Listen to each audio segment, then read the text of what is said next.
నమస్కారం. నేను మీ advocate Dasari Venkateswarlu, Vakeel lens. ఈ రోజుల్లో చాలామంది ఎదుర్కొంటున్న సమస్య డిజిటల్ అరెస్ట్. అంటే డిజిటల్ అరెస్ట్ అంటే ఏంటి, దానివల్ల ప్రజలకు కలిగే నష్టాలు ఏంటి, చట్టాల్లో దానికి ఉన్న ప్రాధాన్యత ఏంటి అనేది ఈరోజు వీడియోలో తెలుసుకుందాం. ఈ వీడియో మీకు నచ్చితే లైక్ చేయండి, షేర్ చేయండి, మా ఛానల్ సబ్స్క్రైబ్ చేయండి. చాలామంది స్కామర్లు ఈ డిజిటల్ అరెస్ట్ అనే దాన్ని ఉపయోగించుకొని సామాన్య ప్రజల దగ్గర కానీ, సాఫ్ట్వేర్ ఉద్యోగుల దగ్గర నుంచి మరియు రిటైర్డ్ ఎంప్లాయీస్ మీద ద్వారా చాలా అమౌంట్ దొంగతనం చేస్తారు. అలాగే ప్రతిరోజు మీరు ఎవరికైనా ఫోన్ చేస్తున్నప్పుడు మీ మొబైల్లో అదర్ వ్యక్తికి ఫోన్ చేస్తున్నప్పుడు ఒక రింగ్ టోన్ బదులు గవర్నమెంట్ వారు ఇచ్చే సూచన మీకు అర్థమవుతుంది. సైబర్ మోసాలు జరుగుతున్నాయి, మోసపోకండి, దానివల్ల వచ్చే పరిణామాలు, దాన్ని ఎలా ఎదుర్కొనాలనే విషయాన్ని కూడా ప్రభుత్వాలు బాగా చెప్తున్నారు. దానికి రిలేటెడ్గా నేను ఒక మంచి వీడియో చేయాలనే ఉద్దేశంతో డిజిటల్ అరెస్ట్ గురించి ఈరోజు ఇంత మంచి వీడియో మీ ముందుకు తేవడానికి నాకు చాలా సంతోషం ఉంది. అలాగే వీటిని డిజిటల్ అరెస్ట్ని ఎలా ఎదుర్కొనాలనే విషయం ఈరోజు కూలంకషంగా చర్చించుకుందాము. ప్రస్తుతం దేశవ్యాప్తంగా చాలామంది స్కామర్లు రిటైర్డ్ ఉద్యోగస్తులను మరియు సాఫ్ట్వేర్ ఎంప్లాయీస్ని ఎంచుకొని వాళ్ళ దగ్గర బెదిరించి కొన్ని కోట్ల రూపాయలు దొంగతనం చేస్తున్నారు. అది ఎలాగో ఇప్పుడు చూద్దాం. ఉదాహరణకి ఒక స్కామర్లు ముందుగానే వాళ్ళ పకడ్బందీగా ఒక ఫేక్ పోలీస్ స్టేషన్ క్రియేట్ చేసుకుంటారు.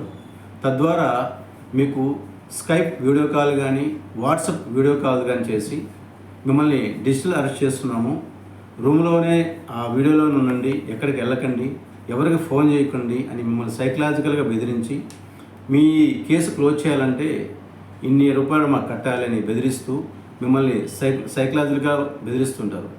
యాక్చువల్గా చట్ట పరిధిలో డిజిటల్ అరెస్ట్ అనే పదానికి స్కోప్ ఉందా, అది ఎలా పనిచేస్తుంది, అసలు చట్టం పరిధిలో డిజిటల్ స్కోప్ అవకాశం ఉందా అనే విషయాన్ని ఈరోజు మనం చర్చించుకుందాం.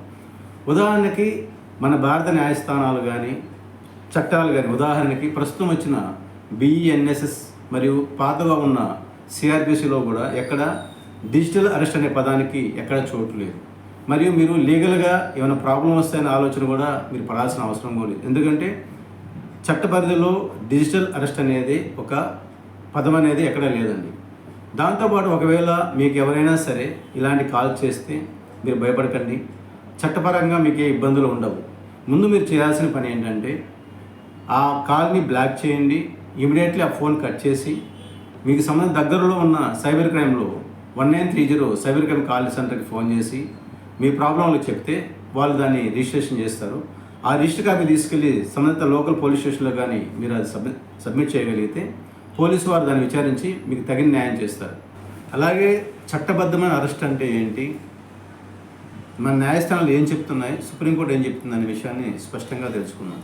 చట్టబద్ధమైన అరెస్ట్ అంటే ఎవరినైతే అరెస్ట్ చేయదలిచారో ఆ వ్యక్తి దగ్గరికి పోలీసు వారు వారెంట్ కాపీతో తన దగ్గరికి వెళ్ళాలి, అరెస్ట్కి గల కారణాలు తనని తెలియజేసి తనని అరెస్ట్ చేయాలి. దాని తర్వాత 24 గంటల లోపల సంబంధిత మేజిస్ట్రేట్ వద్ద అతన్ని ప్రొడ్యూస్ చేయాలి.